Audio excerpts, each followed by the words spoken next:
Bismillahirrahmanirrahim. Assalamualaikum warahmatullahi wabarakatuh.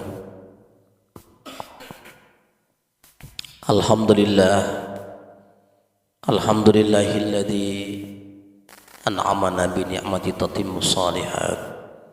Asyhadu an la ilaha illallah wahdahu la syarikalah. Wa asyhadu anna sayyidana Muhammadan abduhu wa rasuluh. La nabiyya wa la rasula ba'da, amma ba'du. Alhamdulillah, kita bersyukur kepada Allah Subhanahu wa ta'ala yang telah memberikan kepada kita kemampuan dan kekuatan sehingga dengannya kita bisa hadir di majelis yang diberkahi Allah Subhanahu wa ta'ala ini, majelis ilmu, majelis untuk mengingati Allah Subhanahu wa ta'ala. Allah ta'ala menyampaikan dalam sebuah hadis qudsi, man dzakarani fi nafsi zakartu fi nafsi. Siapa yang mengingatku di dalam dirinya, maka aku akan mengingatnya di dalam diriku. Wa man dzakarani fi malaihi. Siapa yang mengingatku dalam majelis mereka, zakartu fi malaihi khairum minhu. Maka aku akan menyebutnya di majelis yang lebih baik daripada majelis mereka, yaitu majelisnya para malaikat. Mudah-mudahan nama kita senantiasa disebut Allah Subhanahu wa ta'ala di majelisnya Allah, yaitu majelisnya para malaikat-malaikat yang dimuliakan Allah Subhanahu wa ta'ala. Inilah yang kemudian mengantarkan kita dengan penuh semangat tetap hadir di dalam majelis ini. Waalaikumsalam warahmatullahi wabarakatuh. Silakan. Andaikan kita semuanya bisa melihat apa yang terkandung dalam majelis ini, maka kita tidak akan pernah mau meninggalkan majelis yang mulia seperti ini. Ya, sayang Allah tidak memperlihatkan itu, karena memang dia terhijab kecuali bagi orang-orang yang dibukakan kasyafnya oleh Allah Subhanahu wa ta'ala. Salawat dan salam kepada baginda Rasulullah sallallahu alaihi wasallam. Allahumma salli ala sayyidina Muhammad wa ala ali sayyidina Muhammad. Para jamaah rahimani wa rahimakumullah. Saya sengaja berusaha untuk hadir pada malam hari ini, walaupun dengan kenyataan badan yang masih sangat lelah dan letih dan dalam keadaan sakit, ya, berupaya untuk bisa hadir disebabkan karena kemuliaan majelis ini yang luar biasa adanya. Karena di akhir zaman ini kita harus membarengi keadaan akhir zaman ini dengan majelis-majelis yang serupa dengan ini. Yang saya sampaikan tadi, bahwa Allah Subhanahu wa ta'ala menyebut kita di majelis yang lebih baik daripada majelis kita ini, yaitu majelisnya para malaikat-malaikat yang dimuliakan Allah. Maka oleh sebab itu, mari kita memperhatikan dengan baik apa yang kita akan coba dalami, dan kita mengajak saudara-saudara kita yang ada, ya, baik yang ada di sekitaran ini maupun kawan-kawan kita yang lain untuk hadir di malam Jumat. Ya, saya melihat setiap pekanan semakin berkurang, ya, apakah karena saya yang kurang baik menyampaikan materi ini, atau memang cobaan, ya, yang luar biasa, ya, yang kita hadapi sebagai ujian dari Allah Subhanahu wa ta'ala. Saya ingat dalam sebuah ayat itu, ya, am hasibatum an tadkhulul jannah wa lam ya'lamillahu alladziina jahadu minkum wa ya'lamas sabirin. Apakah kamu akan mengira kamu akan masuk ke dalam surganya Allah Subhanahu wa ta'ala? Apakah kamu mengira kamu akan masuk ke dalam surganya Allah? am hasibtum an tadkhulul jannah walamma ya'lamillahu alladhina jahadu minkum.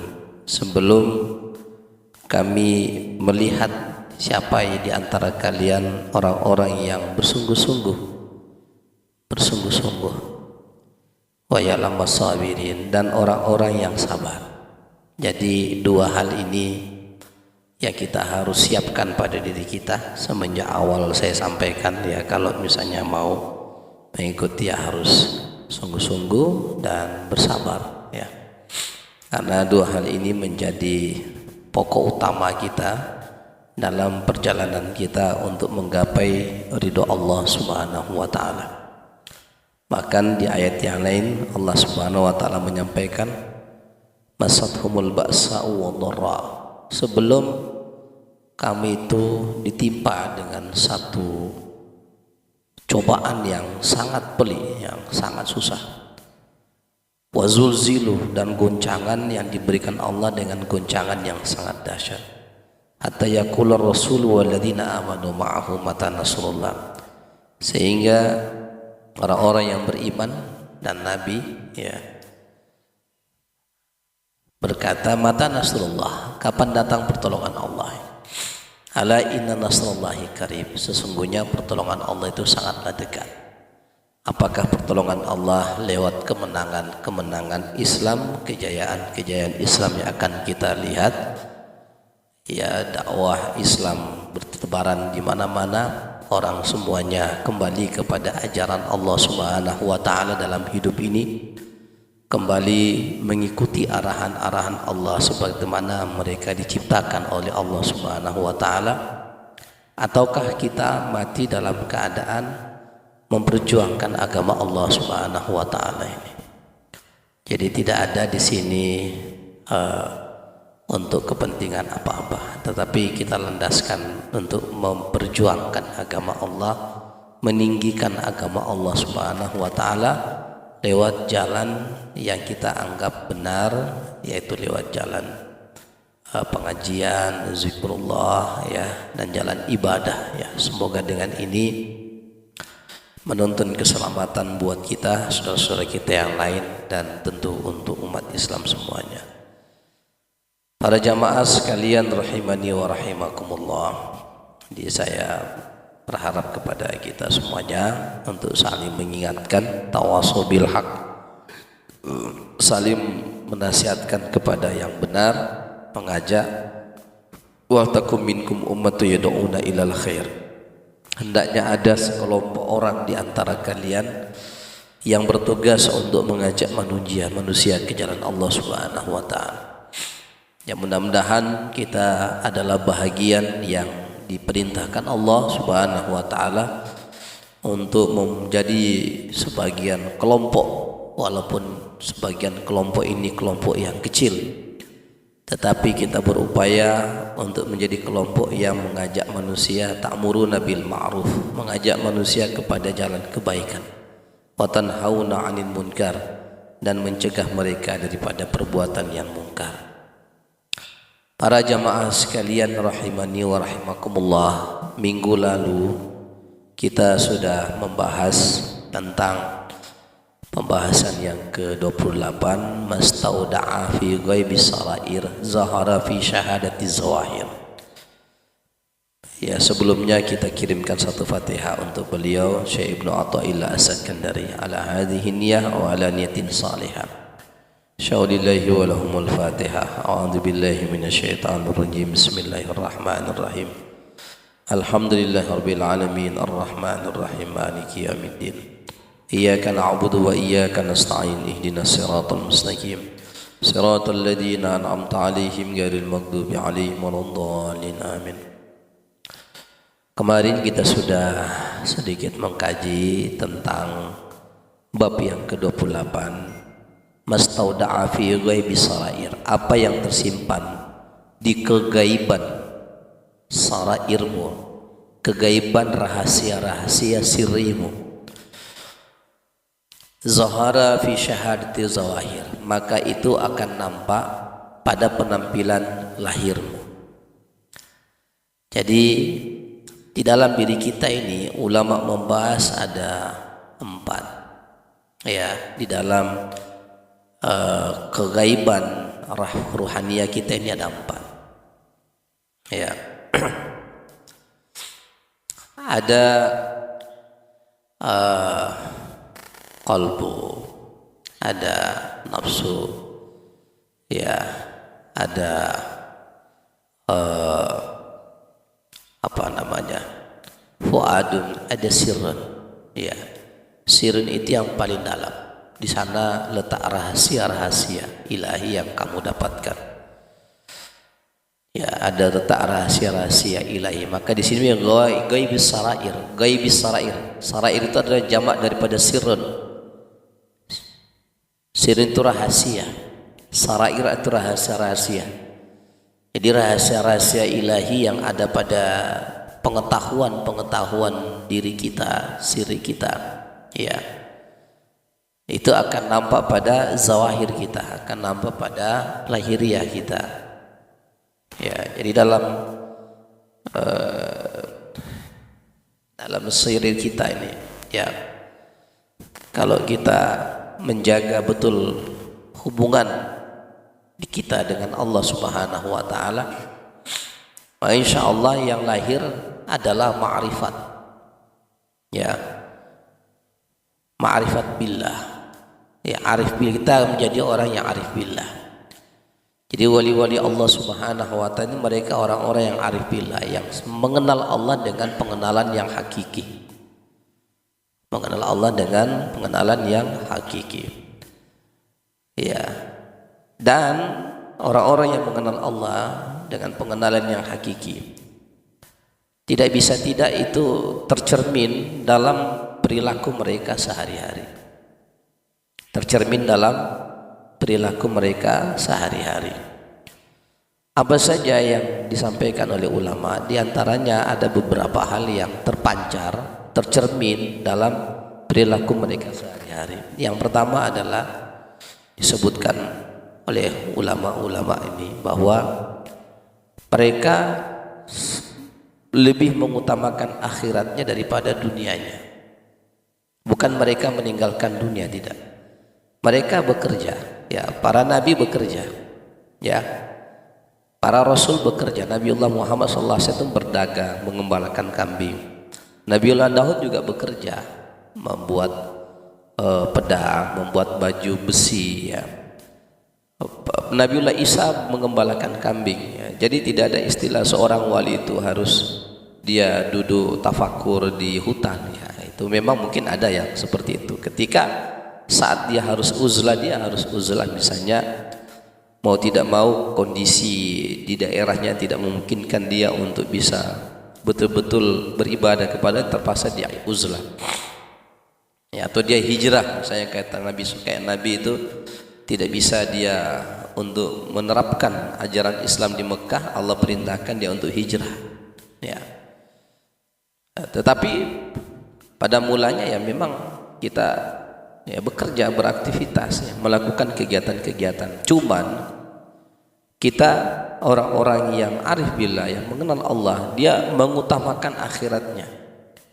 Wal akhiratu khairun laka minal ula, itu ayatnya sangat jelas. Dan hendaknya akhirat itu kamu dahulukan, kepentingan akhirat itu kamu lebih dahulukan daripada kepentingan duniamu. Saya ulangi, orang yang arif billah, yang mengenal, dia lebih mengutamakan akhiratnya daripada dunianya. Ketika dia dalam keadaan beraktivitas apapun, bekerja sesibuk apapun, dia akan meninggalkan kesibukan duniawiahnya dan dia mengikuti apa yang Allah perintahkan. Ya, datang waktu sholat, dia sholat. Datang panggilan azan, dia tinggalkan. Sesibuk apapun dia, sengantuk apapun dia tinggalkan itu. Ya, dia bangun tidur, ya, dia paksakan dirinya. Itulah perjuangan kita, itulah mujahadah kita. Kita ini kan manusia, ada saatnya kita memang sangat capek. Tapi karena Allah memanggil kita untuk kita menyembah kepadanya, ya kita tinggalkan itu. Jangan kita ngikutin hawa nafsu kita. Waduh, capek sekali ini. Kecuali memang kita sakit, ya. Sakit mungkin ada uzur syar'i. Tidak bisa kita jalan ke masjid, tidak bisa. Tapi selagi masih bisa jalan ke masjid, ayo jalan, ya bismillah. Ya, selagi kita masih bisa datang ke majelis pengajian, jangan ya sudah sibuk betul ya, akhirnya lupa sama pengajian, ya, lupa sama ibadah, lupa karena sangat sibuk. Nanti kita kalau di akhirat, ini saya ingatkan sama diri saya dan kepada para jamaah semuanya yang sudah belajar dengan saya bertahun-tahun, ya awalnya semangat, akhirnya kesini ini. Nanti kita di akhirat itu, ketika kita ditanya sama Allah, kenapa kamu waktu pertama-tama kamu pengajian kamu rajin betul, tapi setelah itu kamu kok tidak rajin? Apa kata orang itu di hadapan Allah? Ya Allah, Engkau telah memberikan saya nikmat yang sangat banyak, Kau berikan saya rezeki yang sangat banyak, sehingga saya lupa untuk serius beribadah kepadamu. Allah panggil Nabiullah Sulaiman, apakah kamu tidak lebih kaya daripada Sulaiman? Bukankah Nabi Sulaiman ini adalah hambaku yang tidak hanya mengurus manusia saja, dia juga mengurus jin, dia juga mengurus hewan-hewan yang lain, dia mengurus makhluk-makhluk Allah yang lain. Mana sibuk dia mengurus pemerintahan yang luas? Mana sibuk kamu dengan dia bangkus? Bisanya ini. Ya, mana sibuk kamu dengan dia urus-urusan dunia? Tapi dia tidak pernah melupakan aku. Apa kita bisa jawab? Kita belum sehebat Nabiullah Sulaiman, iya kan? Kalau kita sakit misalnya itu, makanya saya kalau sakit berupaya untuk tetap ke masjid, saya harus ke masjid. Berupaya untuk tetap belajar berzikir, saya harus tetap ini. Karena nanti kalau Allah datangkan Nabiullah Ayub sama saya, kamu kenapa tidak serius ibadah? Ya Allah, saya sini. Nabiullah Ayub. Nabiullah Ayub itu sakitnya luar biasa. Tidak ada yang lebih hebat sakitnya daripada beliau. Tapi beliau masih berupaya untuk beribadah kepada Aku. Jadi kita malu nanti. Kita akan malu nanti di hadapan Allah. Maka seumpama kita masih kuat dan mampu, ya kita mengutamakan akhirat kita. Jangan sampai kita nanti dihardik oleh Allah Subhanahu wa taala. Ya. Ini diingatkan kepada kita, mengutamakan akhirat kita daripada duniawiyah kita. Ya. Akhirat kita harus mengutamakan. Sebab kenapa? Akhirat ini bukan hanya sekali 2 hari kita di akhirat, tapi di akhirat kita ini selama-lamanya. Yang menentukan kita di akhirat adalah sekarang kehidupan kita di atas dunia. Yang kedua, orang-orang yang arif billah, yang sudah ma'rifat kepada Allah, yang sirrinya itu dia sudah ma'rifat kepada Allah. Kata ulama, kalau dia dengan amal, dia bersemangat melakukan amal, bersemangat dalam melakukan amaliyah. Ini orang-orang yang misalnya kalau suruh bersedekah, dia semangat bersedekah walaupun dia tidak punya uang. Apa yang dia bisa sedekahkan? Misalnya sedekah ilmu, dia bersedekah. Sedekah tenaga, dia bersedekah untuk agama Allah, membantu orang, membantu agama Allah. Dia bersedekah, mau dia bersemangat menolong orang, mau dia semangat berbuat kebaikan. Ini ciri orang yang arif billah. Ya. Dia semangat dalam melakukan amal-amal kebaikan. Ini ciri alamat orang yang nampak itu dalam zawahirnya, sirnya itu dengan Allah itu terbuka dalam hatinya, ini kedekatan dia dengan Allah. Kemudian yang ketiga, orang-orang yang dekat dengan orang-orang yang arif billah, yang ma'rifatnya kepada Allah dalam ghaibah, sirrinya itu, dikatakan bahwa mereka ini orang-orang yang menyesal, kalau ada penyesalan yang sangat dalam ketika mereka tidak dapat beramal soleh. Ya, ketika mereka tidak bisa beramal soleh, mereka menyesal. Misalnya contoh, kebiasaan kita sholat berjamaah, tiba-tiba ada satu waktu kita tidak berjamaah, aduh menyesal sekali. Itu ciri kita punya ghiyabatus sirri, itu Allah buka. Kedalaman batin kita, pengetahuan kita dengan Allah itu Allah buka. Adakah itu pada diri kita? Kalau masih ada penyesalan dalam diri kita terhadap lewatnya perbuatan-perbuatan baik yang biasa kita lakukan, itu tanda kita dengan Allah ya ada hubungan yang sangat kuat. Ya, tapi kalau nggak ada penyesalan, zuhur lewat nggak nyesal gitu, asar lewat nggak nyesal, maghrib lewat nggak nyesal, orang bersedekah nggak nyesal, orang ngaji saya kayak gini nggak nyesal gitu. Berjamaah begini nggak nyesal, itu tanda-tanda itu. Ya alamat itu sudah Allah tutup pintu hatinya. Ya alamat sudah Allah tutup pintu hatinya. Ya semakin lama semakin jauh, semakin jauh, semakin jauh, semakin jauh dari Allah Subhanahu Wa Taala. Ya makanya kita berupaya untuk sekuat tenaga karena ya lawan kita ini banyak. Lawan kita itu kata Rasulullah, ya walaupun ini hadisnya dhaif, tapi diambil juga untuk sebagai penguatan. Lawannya kita ini orang-orang mukmin adalah ainul hasad, ya, pandangan hasadnya orang-orang kepada kita. Itu musuh, itu lawan kita. Yang kedua ad-dunya wa ma fiha, dunia dan segala keelokan. Yang ketiga adalah an-nafsu, jiwa kita. Yang keempat adalah siapa?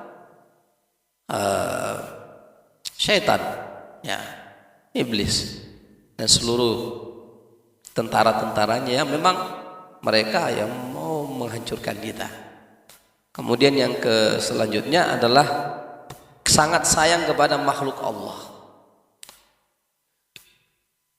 Misalnya ini Ustadz nih, saya misalnya, ada masa misalnya tiba-tiba tadinya Ustadz ini jarang, tidak pernah marah misalnya, tiba-tiba saya marah dalam hal ini untuk kebaikan misalnya, itu tanda sayang. Bagaimana Allah ketika marah kepada hamba-hambanya, dia buat hamba itu sakit supaya kamu kenal Allah. Jangan kita menganggap sakit ini bahwa Allah benci sama kita. Tidak, itu karena Allah sayang. Imam Abu Darda, sahabat Nabi Abu Darda alaihissalam, Abu Darda radhiyallahu anhu mengatakan, kalau saya enggak sakit, itu saya khawatir Allah tidak sayang sama saya.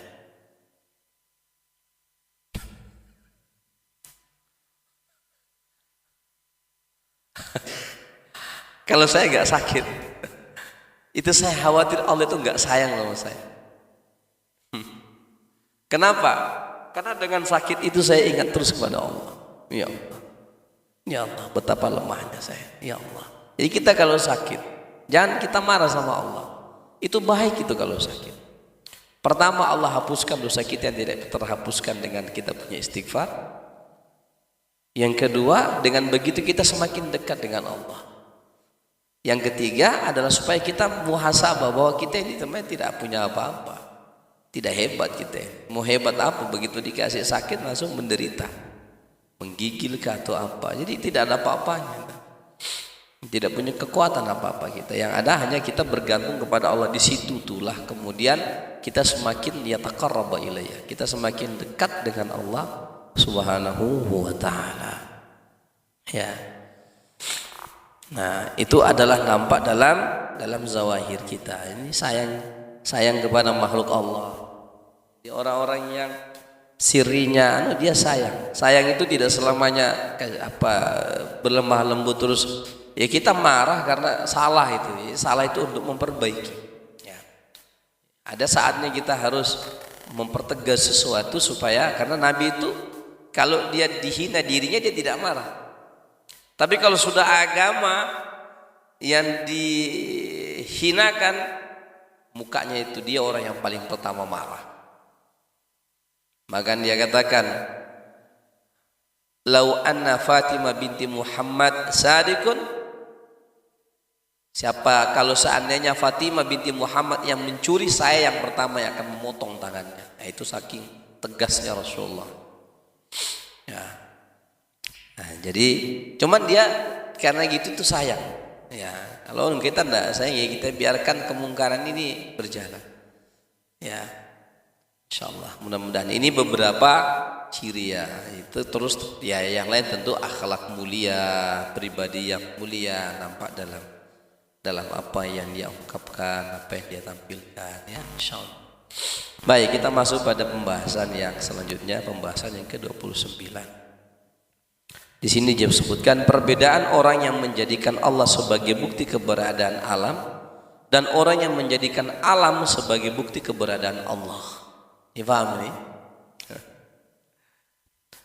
Syattana baina man yastadillu bihi law au yastadillu alaihi. Al-mustadillu bihi arafal haqqa li ahlihi fa asbitil amra min wujudi aslihi. Wal istidlalu alaihi min adamil wusuli ilaihi wa illa famata ghaba hatta yastadilla alaihi wa mata ba'uda hatta takuna al-atharu hiya allati tuwassilu ilaihi. Artinya syattana baina man yastadillu bihi, betapa jauh bedanya orang yang berdalil yastadillu bihi, berdalil bahwa adanya Allah, au yastadillu alaihi al-mustayab, menunjukkan ya, berdalil bahwa adanya Allah ya, menunjukkan adanya alam ya. Al-mustadillu bihi arafal haqqi li ahli fa asbital amra min wujudi asli ya, menunjukkan adanya alam, dan orang yang berdalil bahwa adanya alam menunjukkan adanya Allah. Nah ini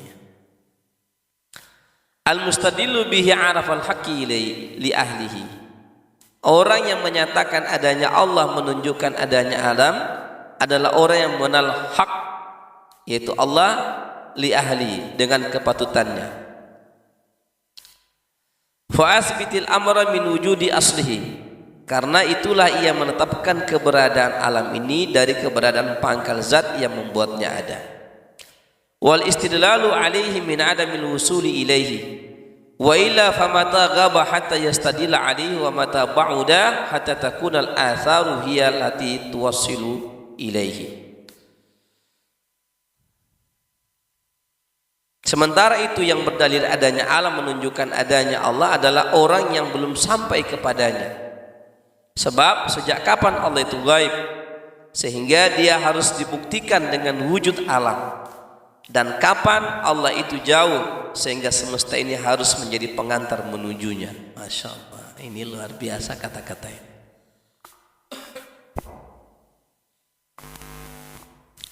Disebutkan di sini bahwa orang yang dekat dengan Allah itu ada dua golongan. Ya, pertama orang-orang yang memang dikehendaki Allah. Ya, al-murid yang dikehendaki Allah. Kemudian yang kedua adalah as-salik, orang yang berjalan menuju Allah. Ya, orang yang dikehendaki Allah itu orang para nabi, para rasul, wali-wali Allah yang memang dikehendaki Allah, mereka menjadi orang-orang yang dekat dengan Allah Subhanahu wa taala. Ya, sampai mereka punya usaha yang luar biasa. Dan orang-orang yang berjalan menuju Allah Subhanahu wa taala. Ya.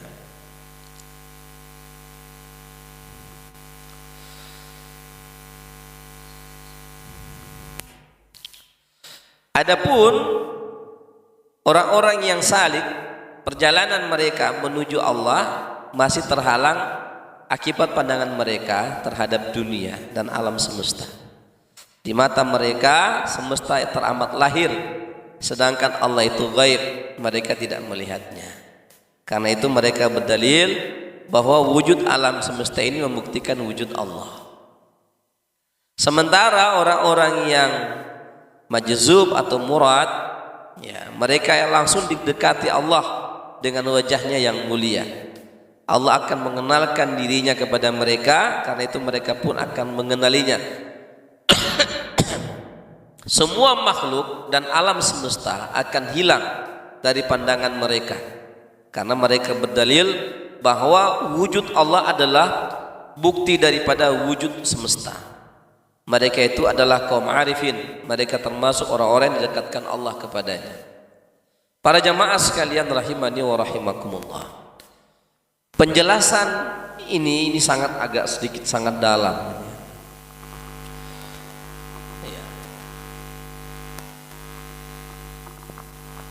Ada satu ungkapan ya, bahwa gimana itu?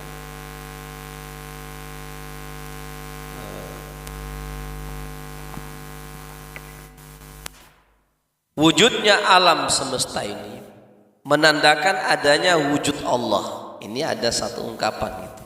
Iya.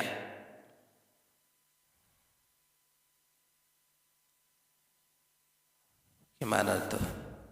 Saya lupa itu satu ungkapan bahasa Arabnya.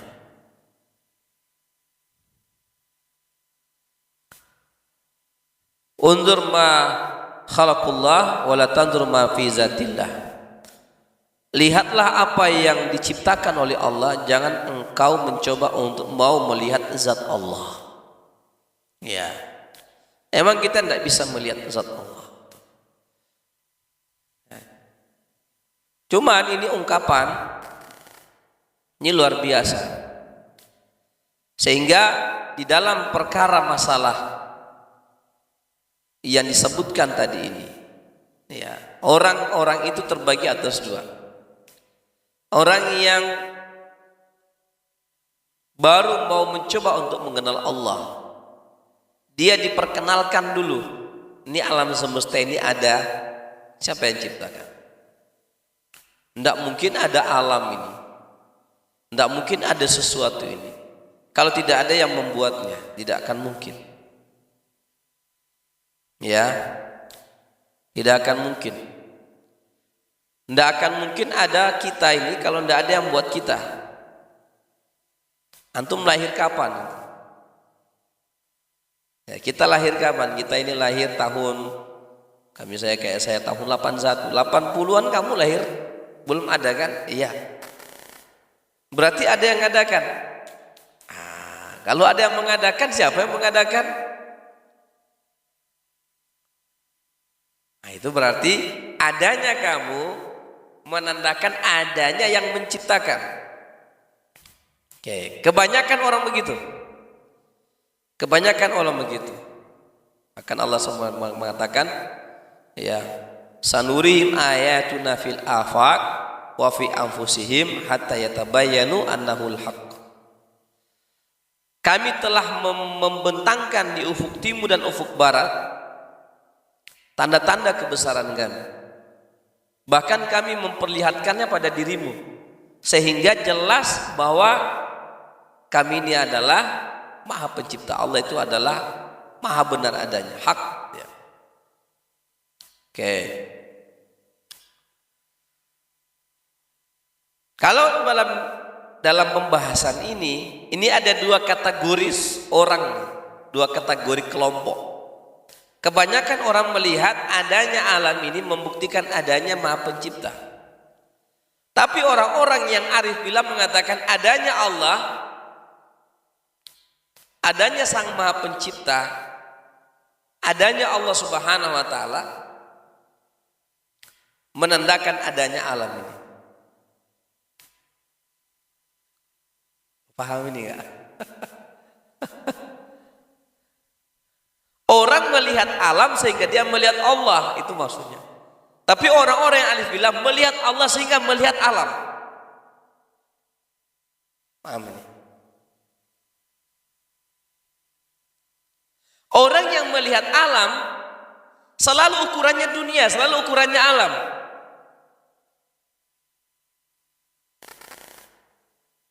Kalau tidak ada surga, tetap ente mau nyembah Allah.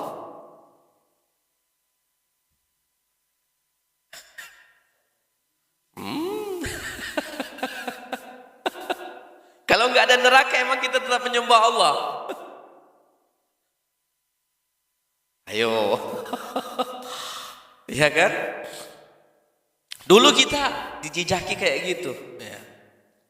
Kalau kita beribadah kita dapat surga, kita tidak beribadah neraka. Itu kelas-kelas. Tapi kalau orang sudah sampai kepada Allah, marifat kepada Allah, Ilahi anta maksudi wa ridhaka matlubi. Surga ada atau neraka ada atau tidak ada, dua-duanya ini tetap Allah yang menjadi tujuan ridha. Paham ini kan? Sudah sampai nggak kita sampai ke sana? Kita baru belajar. Kalau Allah kasih rezeki kita semangat ibadah, Allah tidak kasih rezeki kita tidak semangat ibadah, itu maksud salah satunya.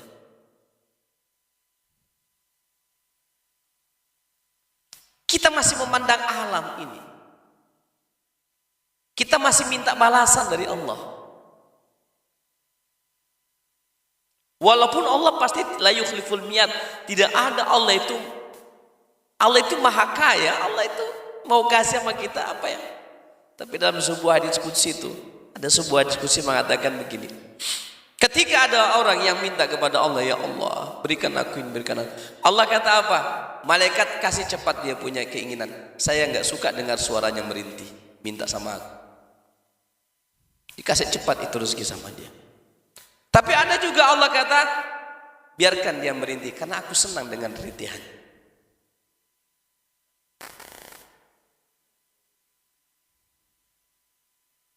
Ada orang yang minta sama Allah, Allah cepat. Karena apa kata Allah? Kasih cepat dia punya keinginan. Aku enggak suka dengar dia punya rintihan. Aku enggak suka dengar dia punya permintaan. Tapi kata Allah, kata dalam diskusi, aku tahan sengaja dia punya permintaan. Karena aku senang dia mengucapkan ya Rabbi, ya Rabbi, ya Rabbi. Aku senang. Jadi jangan pernah mengatakan pemberian Allah cepat itu menandakan Allah sayang sama kita. Dan jangan pernah mengatakan Allah memperlambat kita punya ini bahwa Allah benci sama kita. Tidak. Sama dengan ente misalnya. Kita punya anak nih. Atau kita punya anak buah. Tidak usah anak buah. Ya. Dia minta cepat itu. Kita jengkel sama dia kan, kasih cepat. Jengkel dia minta terus. Ada juga itu orang yang kalau enggak dia minta tapi dia jalan, saya senang nengok dia begitu itu. Ya, bukannya saya mau kasih spesial nanti sama dia. Ada enggak perasaan gitu kalau jadi bos bawahan tuh ada? Ada enggak? Itulah Allah itu. Jadi jangan kita suuzon sama Allah. Maka orang-orang yang arif billah dia tidak melihat alam ini wujudnya alam ini, bukan wujudnya adanya Allah. Adanya Allah ini menandakan adanya alam semesta ini. Jangan kita kebalik itu. Kebanyakan orang kan adanya saya karena ada yang menciptakan. Memang iya betul, tapi harus dibalik. Karena dialah zat wajibul wujud, maka wujudlah alam semesta ini. Karena ada wujudnya, maka wujudlah alam semesta ini. Gitu maksudnya. Maka kita jangan beribadah karena ada wujudnya alam kemudian kita mewujudkan Allah. Tidak. Ya, makanya orang-orang ahli itu mau ada surga ada neraka, aku tetap menyembah kepadamu ya Allah sampai engkau memanggil. Bukan itu yang menjadi tujuan pokok. Ya. Gitu. Ya. Ini. Ya, maka orang-orang yang arif billah itu ya mau dia ramai orang, dia sedikit orang, sama aja begini. Dia tidak melihat alam ini, dia tidak melihat pujian orang, makian orang, cacian orang, tidak. Bukan itu yang dia lihat, tetapi yang dia lihat adalah Allah pada dirinya. Ya, dan itu yang lebih harus kita utamakan. Ya, kita harus mengutamakan itu.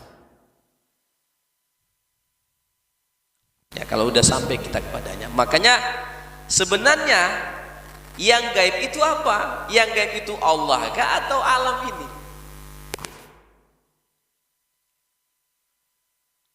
Jadi jangan kita mengatakan Allah itu gaib.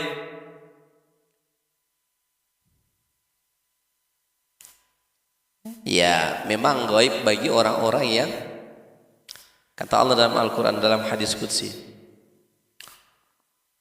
Diskusi disebutkan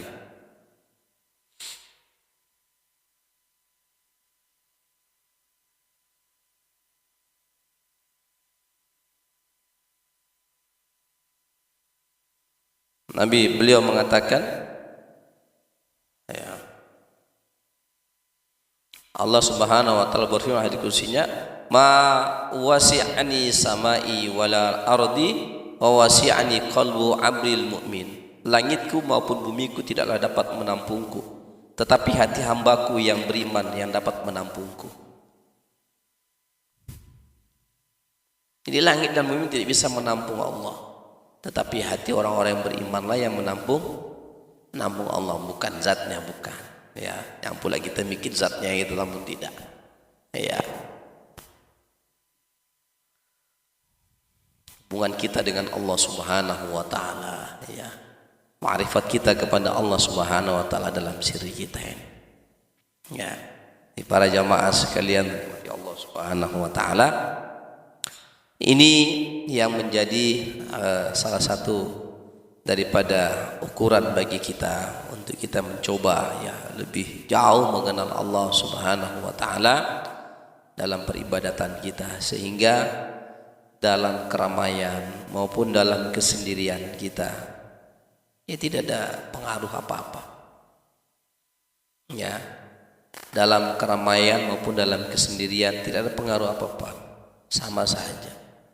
Ya, kita tetap melihat Allah Subhanahu wa taala. Ya, alam semesta ini menjadi hilang bagi kita ketika kita sudah berdua-duaan, bermesra-mesraan dengan Allah Subhanahu wa taala. Ya, inilah salah satu daripada haibah yang diberikan Allah ke dalam hati orang-orang yang dekat dengannya.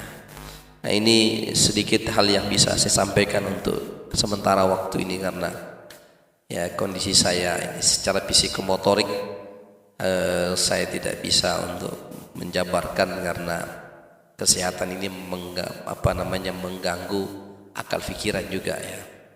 Kesehatan ini mengganggu konsentrasi akal pikiran ya, sehingga saya rasa cukup demikian yang dapat saya sampaikan kepada kita semuanya ya.